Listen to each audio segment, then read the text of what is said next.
अस्सलाम वालेकुम students, welcome to CBEL concept based education learning YouTube channel. मैं हमाद अहमद आपका ट्यूटर।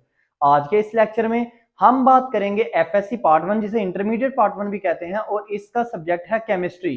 केमिस्ट्री का हमने चैप्टर 3 शुरू किया हुआ था। आज हम चैप्टर 3 का जो हमने बॉयल्स लॉ किया था लास्ट वीडियो में, आज हम उसको कंप्लीट करेंगे और उसके अंदर हम करेंगे graphical representation of Boyle's law. बहुत इंपॉर्टेंट है।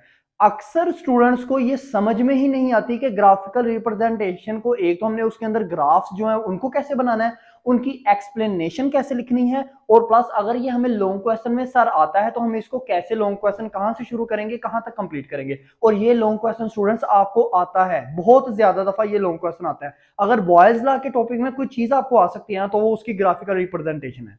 सो स्टूडेंट्स, वीडियो बहुत इंपॉर्टेंट आपके लिए होने वाली है। वीडियो अच्छी लगी तो लाइक कीजिएगा, चैनल को जरूर सब्सक्राइब कीजिएगा क्योंकि इस तरह की वीडियोस आपको फ्यूचर में भी मिलती रहें। सो स्टूडेंट्स, हम अपना लेक्चर शुरू करते हैं। लेक्चर हमारे पास क्या है? Graphical representation of Boyle's law. देखें, यहां से लेकर यहां तक बोर्ड के ऊपर जो भी मैंने लिखा है ना, इंतहाई सिंपल वे में लिखा है स्टूडेंट्स। अब यहां से लेकर यहां तक ये आपका कंप्लीट लॉन्ग क्वेश्चन है, ठीक है। बुक की वर्डिंग को लिखने की जरूरत नहीं है। अगर आप मतलब एक ऐसे स्टूडेंट्स हो जिसको इंग्लिश के सेंटेंस बनाने नहीं आते, तो आप इस वर्डिंग को देखना, मैं साथ साथ बोलता भी जाऊंगा। देखें, बॉयल्स लॉ हमारे पास क्या होता था, मैं दोबारा से रिव्यू कर देता हूं। बॉयल्स लॉ किसे कहते थे? बॉयल्स लॉ कहता है कि वॉल्यूम जो है वो इनवर्सली प्रोपोर्शनल है प्रेशर के। वॉल्यूम बढ़ेगा तो प्रेशर कम होगा, प्रेशर बढ़ेगा तो वॉल्यूम कम होगा, वॉल्यूम कम होगा तो प्रेशर बढ़ेगा, वॉल्यूम बढ़ेगा तो प्रेशर कम होगा। ओके स्टूडेंट्स, इसका मतलब क्या हुआ कि वॉल्यूम जो है वो डायरेक्टली प्रोपोर्शनल है 1/p के। क्या मैं ये दोनों बातें सही कह रहा हूं? पहले मैंने बोला वॉल्यूम इनवर्सली प्रोपोर्शनल है किसके? प्रेशर के। फिर मैंने कहा volume is directly proportional to 1/p। तो स्टूडेंट्स, चाहे आपको ऐसे वो कह दे volume is inversely proportional to, यानी कि volume V1 over inversely proportional directly proportional P, यानी कि वॉल्यूम जो है वो इनवर्सली प्रोपोर्शनल है P के, ये भी बात दुरुस्त है। अगर आपको वो इस तरह कह दे कि volume is directly proportional to 1/p, तो ये भी बात बिल्कुल सेम है। ओके स्टूडेंट्स, आपने कंफ्यूज नहीं होना। अब देखो, अब हमने ना ग्राफ की मदद से ना उसको बताना है कि हम ग्राफ की जो हमने लास्ट टाइम एक्सपेरिमेंट किया था ना सिलेंडर के अंदर, अब उसी को हम बताने लगे हैं कि वॉल्यूम और प्रेशर के अंदर हम कैसे रह के काम कर सकते हैं। अब देखो, सबसे पहले आपने ऐसे ही ऊपर लिखना है, जब आपने लॉन्ग क्वेश्चन लिखना है मैं बताऊंगा इसके अंदर से शॉर्ट क्वेश्चन और एमसीक्यूज कौन कौन सा आ सकता है।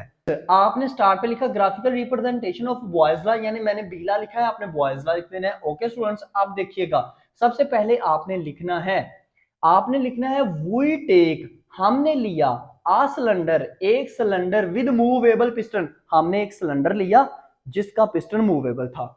If we change the pressure, अगर हम प्रेशर को चेंज करेंगे, अच्छा प्रेशर का मतलब ये होता है कि चेंज का मतलब ये होता है कि प्रेशर की वैल्यू को इंक्रीज कर लो या डिक्रीज कर लो। अगर हम प्रेशर को चेंज करेंगे then volume is also change, तो वॉल्यूम भी तब्दील होगा। हाँ, प्रेशर इंक्रीज करने से वॉल्यूम डिक्रीज होगा, प्रेशर डिक्रीज करने से वॉल्यूम इंक्रीज होगा। अब याद रखिएगा, अब ये जो आपने लॉन्ग क्वेश्चन लिखना है, 3 तरह से आपने लिखना है। Number 1, graph between P and V, pressure और वॉल्यूम के दरमियान ग्राफ। अब पहले ये सोचो, प्रेशर और वॉल्यूम के दरमियान प्रोपोर्शनल कौन सा है, रिलेशनशिप क्या है? इनवर्स का रिलेशन है, यानी कि वॉल्यूम ज्यादा होगा तो प्रेशर कम होगा, वॉल्यूम कम होगा तो प्रेशर ज्यादा होगा। इसको उल्ट कर लो कि प्रेशर ज्यादा होगा तो वॉल्यूम कम होगा, प्रेशर कम होगा तो वॉल्यूम ज्यादा होगा। ठीक है ना स्टूडेंट्स? अब यही चीज है graph between P and V। अब सबसे पहले ना आपने ना ये ग्राफ पे आ रही है, मैं ना एक्सप्लेनेशन आपको बाद में बताता हूं। देखिए ग्राफ, ये देखिए, ये फर्स्ट वन जो आपको ये ग्राफ नजर आ रहा है ना, ये क्या किया, एक्स एक्सिस और वाई एक्सिस। आपको भी पता है ना फिजिक्स, अब आप पढ़ रहे हो तो फिजिक्स में आपको पता है एक्स एक्सिस जिसे हम एब्सिसा भी बोलते हैं, और वाई एक्सिस जिसको हम ऑर्डिनेट भी बोलते हैं। ये याद रखिएगा, ये बहुत एनटीएस जब टेस्ट होते हैं ना उसमें पूछा जाता है। कहता है what is the other name of X axis, तो आपने कहना एब्सिसा। कहता है what is the other name of Y axis, तो आपने कहना ऑर्डिनेट। ओके स्टूडेंट्स, अब एक्स एक्सिस पे आपने किसको लेना है? प्रेशर को। वाई एक्सिस पे आपने किसको लेना है? वॉल्यूम को। तो जब हम ना एक्स एक्सिस पे प्रेशर को लेते हैं, वाई एक्सिस पे वॉल्यूम को लेते हैं at constant temperature, Boyle's law में क्या कहता है? कांस्टेंट और अमाउंट ऑफ आपके पास जो गिवन गैस है वो सेम रहेंगे, यानी कि मोल्स जो है या नंबर ऑफ मोल्स या नंबर ऑफ मॉलिक्यूल्स जो है वो, और आपका टेम्परेचर सेम रहेगा। ओके, तो हमारे पास ना इस तरह का ना ऐसे कर्व शो होता है। अब इस कर्व को क्या कहते हैं, मतलब जब इसके अंदर आप वैल्यूज पुट करते हो ना तो आपको इस तरह का ऐसे कर्व बनता है। अब इस कर्व को नाम उसने दे दिया आइसोथर्म। अब ये बताता हूं आइसोथर्म, और यही आपके पास बहुत इंपॉर्टेंट, आपके पास एक शॉर्ट आंसर क्वेश्चन है, वो कहता है व्हाट इज आइसोथर्म। अब आपको ये ग्राफ की समझ आ गई, इस ग्राफ को अभी आपने फॉरगेट करना है, इसको अभी नहीं समझना। ये देखें, ये आपका ग्राफ बन जाएगा। अब आपने आ जाना है इसकी एक्सप्लेनेशन लिखी। देखो मैंने कितनी इजी वे में इसकी एक्सप्लेनेशन लिखी है। मैंने कहा वी टेक प्रेशर, और ब्रैकेट में मैंने डाल दिया P, we take pressure on X axis and volume on Y axis. Graph between pressure and volume is isotherm. Isotherm, अब आइसोथर्म का क्या मतलब है, कहता है ये जो हमें एक्स एक्सिस और वाई एक्सिस के दरमियान ये हमें जो ग्राफ नजर आ रहा है ना, ये कर्व हमें नजर आ रहा है, इसको आइसोथर्म, ये हमें आइसोथर्म मिलता है जब हम पी और वी के दरमियान में ग्राफ प्लॉट करते हैं, ग्राफ ड्रॉ करते हैं। कैसा कहता है isotherm is a combination of two words. Isotherm दो लफ्जों से मिलकर बना है, आइसो और therm. Iso means same, therm means heat. तो इसका मतलब है सेम हीट। सेम हीट का क्या मतलब हुआ, हरारत। हीट मीन हरारत, और सेम हीट मतलब टेम्परेचर। कहता है जब हमने सेम टेम्परेचर रखा ना तो हमें प्रेशर और वॉल्यूम के दरमियान स्टूडेंट्स क्या मिला, आइसोथर्म मिला, यानी कि हमें एक कर्व मिला। तो इसका मतलब है हमने तो टेम्परेचर जो है वो हमेशा कांस्टेंट रखना है। ओके ना। अब आगे ना, आगे वाली लाइन ही अभी आपने देखनी, ठीक है ना, क्योंकि आगे इसके बाद इस पिक्चर के ऊपर आ जाता है, मैं इस तरफ हो जाता हूँ। ये देखो ये पिक्चर ना, अब क्या है, क्या ये जो आपने जो ग्राफ बनाया ना, ये आपने बनाया 0 सेंटीग्रेड पर। ओके स्टूडेंट्स, अब आपने क्या किया, अब आपने ना, अब आपने ये देखा, अच्छा अगर मैं ना टेम्परेचर को चेंज करूं तो क्या मेरे ग्राफ में कोई तब्दीली आती है, ग्राफ में तब्दीली मींस आइसोथर्म में तब्दीली आती है। तो मैंने ना क्या किया, टेम्परेचर को बढ़ा दिया, 25 सेंटीग्रेड पे कर दिया। तो जैसे स्टूडेंट्स आप 25 सेंटीग्रेड पे करोगे तो याद रखना ये जो आइसोथर्म है ये आपका थोड़ा सा इंक्रीज कर देगा। ये देखो, ये आपको नजर भी आ रहा है, ये एक्स एक्सिस और वाई एक्सिस के दरमियान थोड़ा सा इंक्रीज कर गया। और इस कर्व को और इस आइसोथर्म को, इन दोनों को आपस में देखेंगे ना गौर से, तो ये आपको हल्का सा, ये वाला जो है ना, जब आपने टेम्परेचर को इंक्रीज किया तो ये हल्का सा इंक्रीज हो गया है, ठीक है ना। अब आपने इसी लाइन को यहां पे लिखोगे अपने ग्राफ के अंदर। अब लिखोगे if we increase the temperature, अगर हम टेम्परेचर को इंक्रीज करते हैं, then the graph between between both axis, या then the isotherm will also increase between both axes। तो दोनों एक्सिस के दरमियान जो आइसोथर्म बनता है ना वो ऑटोमेटिकली इंक्रीज कर जाता है। ये है स्टूडेंट्स आपका graph between P and V. अब यहां से आपको ना एक शॉर्ट क्वेश्चन आता है, वो कहता है व्हाट इज आइसोथर्म। तो स्टूडेंट्स आपने क्या करना है, जब आपने आइसोथर्म की वो डेफिनेशन पूछ लेना, इन दोनों में से एक ग्राफ तो आपने मस्ट बनाना है। ओके, इन दोनों में से एक ग्राफ, चाहे आप 0 सेंटीग्रेड वाला बना लीजिएगा, चाहे आप 25 सेंटीग्रेड वाला बना लीजिएगा। तो आपने यहां से एक्सप्लेनेशन आप कहां से लिखनी है, अब आपने कहना isotherm is a combination between of two words. Iso means same, therm means heat. तो so isotherm means same heat. If we increase the temperature, अगर हम टेम्परेचर को इंक्रीज करते हैं, then isotherm will also increase, तब isotherm भी बढ़ जाता है बिटवीन बोथ एक्सिस, दोनों एक्सिस के दरमियान। ओके, आपने ये आंसर लिखना और प्लस साथ में ग्राफ भी बनाना है। ग्राफ का एक नंबर है, अगर सिर्फ एक्सप्लेनेशन लिख देते हैं, आइसोथर्म की एक्सप्लेनेशन लिखेंगे तो याद रखिएगा एक नंबर आएगा। अब देखें, अब हम ना आगे चलते हैं। अब सेकंड नंबर पे इस लॉन्ग के अंदर आपको क्या करना पड़ेगा, number 2, graph between P and 1/v। अब p एंड 1/v से आपको अंदाजा हो गया कि ये आपके पास क्या है, ये आपके पास वो स्टेटमेंट है जिसमें मैंने ये लिखा था v is directly proportional to 1/p। ये मैंने लिखा था ना, v is directly proportional to 1/p। Okay, तो ये वही है, यहाँ इसको ऐसे कह लेंगे p is directly proportional to 1/v। Okay ना स्टूडेंट्स। अब यहां पे मुझे बताओ डायरेक्ट रिलेशन है कि इनडायरेक्ट रिलेशन है। अक्सर स्टूडेंट्स कहते हैं सर प्रेशर और वॉल्यूम के अंदर तो होता है इनवर्स रिलेशन है। मैंने आपको कहा था जब 1/p आ जाए या 1/v आ जाए तब आपने पढ़ना क्या है, पढ़ने में क्या आता है, डायरेक्टली प्रोपोर्शनल, ठीक है ना। तो इस वजह से जब ये प्रेशर बढ़ेगा तो याद रखना 1/v भी बढ़ेगा, यानी वॉल्यूम भी बढ़ेगा। जब प्रेशर डिक्रीज होगा तो 1/v भी डिक्रीज होगा, क्योंकि इसके दरमियान डायरेक्ट रिलेशन है। इस वजह से यहाँ पे स्टूडेंट्स इस चीज को नहीं समझते, और वो ये वाला कंसेप्ट अपने माइंड में लेके चलते हैं कि प्रेशर बढ़ेगा तो वॉल्यूम कम होगा, प्रेशर कम होगा तो वॉल्यूम बढ़ेगा। ये चीज को जब आप लेके चलोगे तो ये वाला ग्राफ आपसे कभी भी हल नहीं होगा, ठीक है, क्योंकि ये डायरेक्ट प्रोपोर्शनल है 1/v के प्रेशर। अब देखो, अब पहले ना ग्राफ की तरफ मूव ऑन करते हैं। यहाँ पे भी ग्राफ आपको दो नजर आ रहे हैं। पहले आप इस वाले ग्राफ को देखिएगा, मैंने क्या किया, मैंने 1/v को लिया ऑन एक्स एक्सिस, पी को लिया मैंने ऑन वाई एक्सिस। तो जब मैंने इन दोनों में ग्राफ पुट किया तो मुझे बिल्कुल एक स्ट्रेट लाइन, ये देखिए बिल्कुल स्ट्रेट लाइन मुझे शो हुई। ओके, अब इसी चीज को मैं इधर लिखूंगा। पहले मैं लिखूंगा there is a direct relation between P and 1/v। we take we take 1/v on x-axis and p on y-axis. The graph between both p and 1/v is a straight line. तो graph हमें मिला straight line. अच्छा, अब ये मैंने काम किया 25 centigrade पे, ठीक है, 0 सेंटीग्रेड पे नहीं काम किया। अब यहाँ पे मैंने टेम्परेचर दिया था 25 सेंटीग्रेड। आपको भी पता है बॉयल्स लॉ कहता है टेम्परेचर हमेशा आपने लेना है कांस्टेंट।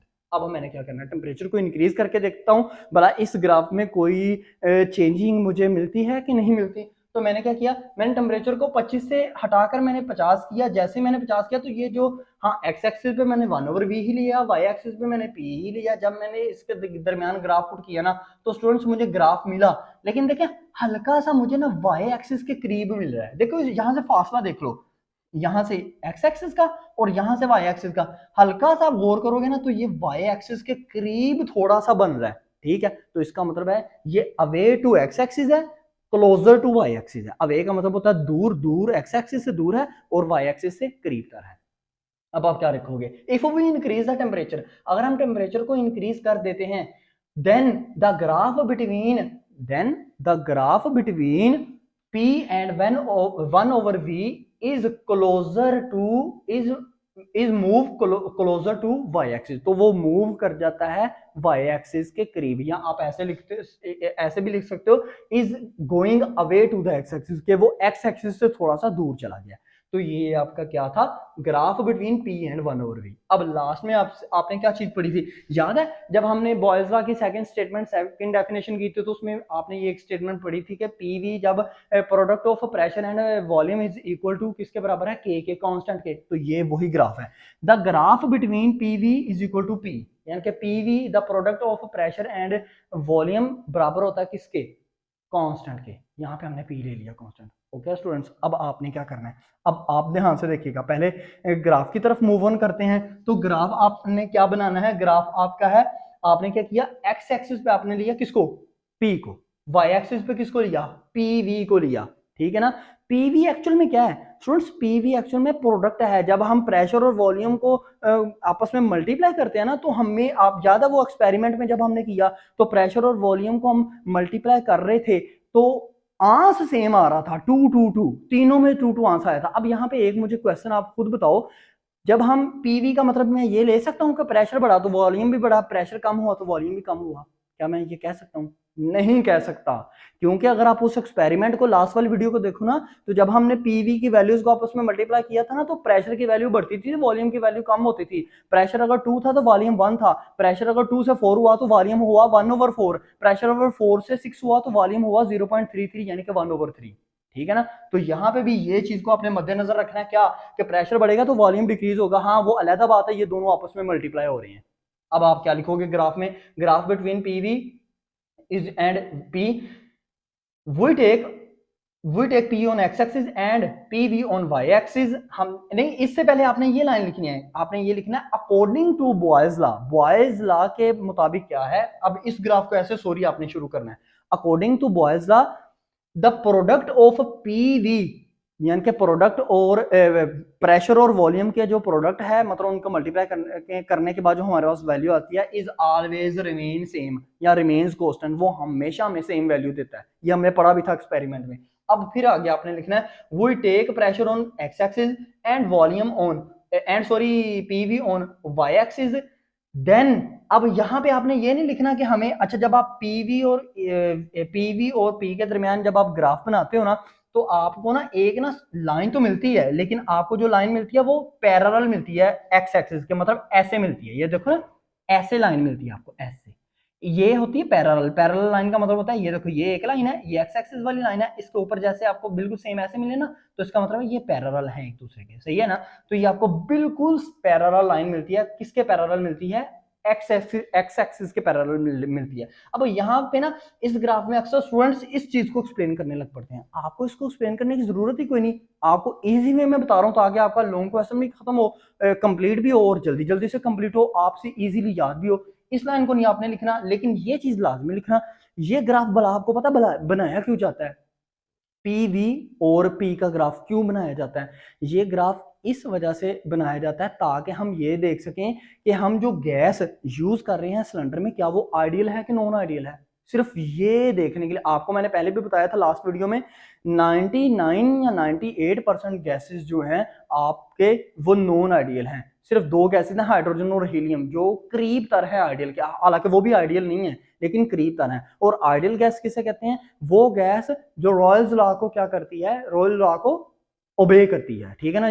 9th चैप्टर में आप इसी क्लास के अंदर पढ़ेंगे। तो आपने आगे लिखना है, this graph is used to find is this graph is used to find whether the gas is ideal, whether the gas जो आपके पास गैस है वो आइडियल है कि नॉन आइडियल है। बस ये करें, आपका क्या खत्म हो गया, आपका ग्राफ वाला लॉन्ग क्वेश्चन खत्म हो गया। जब आप इसको याद करेंगे, ये सच में आपसे इतनी इजी वे में याद होगा कि आपको कोई मुश्किल नहीं पड़ेगा। और इसी को याद कीजिएगा, ऑथेंटिक चीज आपसे मैंने शेयर की है। अब देखते हैं इसमें से शॉर्ट क्वेश्चन कौन कौन से आ सकते हैं। शॉर्ट क्वेश्चन नंबर 1 आपसे ये पूछ सकता है, जैसे कि मैंने पहले भी बताया, व्हाट इज आइसोथर्म। तो आपने क्या लिखना है आइसोथर्म की, यहां से डेफिनेशन उठाइएगा, दोनों में से एक ग्राफ पुट ऑन करें। ज्यादातर आप ऐसा कीजिएगा, जो इंक्रीज टेम्परेचर वाला ग्राफ है ना उसको करेंगे तो ये अच्छा आपके लिए रहेगा। फिर उसके बाद आपको शॉर्ट क्वेश्चन क्या आ सकता है, वो कह सकता है draw the graph between PV and P. ये बहुत इंपॉर्टेंट है, पीवी और पी का ग्राफ। फिर इसमें आपने ये ग्राफ, सिंपल एक ही ग्राफ आपने बनाना है, और इसको क्या करना है, आपने इसकी एक्सप्लेनेशन कर देनी है। इसका इंक्रीज टेम्परेचर वाला ग्राफ बनाने की जरूरत नहीं, और ना ही मैंने व्हाइट बोर्ड के ऊपर बनाया है। क्यों? उसकी वजह क्या है? क्योंकि आपको सिर्फ यही एक ऐसा है जो काम का ग्राफ है। अब आपसे वो पूछ सकता है, what is what will we find out, या what will you find out after drawing the graph between PV and P। यानी कि PV और P का ग्राफ बनाने आपको क्यों जरूरत पड़ती है उसकी। तो आप कहना कि हम इसलिए पीवी और पी का ग्राफ बनाते हैं क्योंकि हमें गैस की आइडियलनेस चेक करनी होती है। क्या आया कि हमारे पास जो गैस है सिलेंडर में, वो हम आइडियल ले रहे हैं कि नॉन आइडियल ले रहे हैं, सिर्फ ये इसकी जरूरत है। ये 3 ऐसे इंपॉर्टेंट शॉर्ट आंसर क्वेश्चन है कि जो कि आपको इस बॉयज लॉ के ग्राफ वाले स्पेशली टॉपिक में आपको वो लाजमी पूछ सकता है। यहां तक था आपका ये टॉपिक। इंशाल्लाह आई होप सो आपको ये वीडियो अच्छी लगी होगी। वीडियो अच्छी लगी तो लाइक कीजिएगा, चैनल को सब्सक्राइब करें। अब तक इतना ही, अपना ख्याल रखें, अपने इस यूट्यूब चैनल का भी। अल्लाह हाफिज़।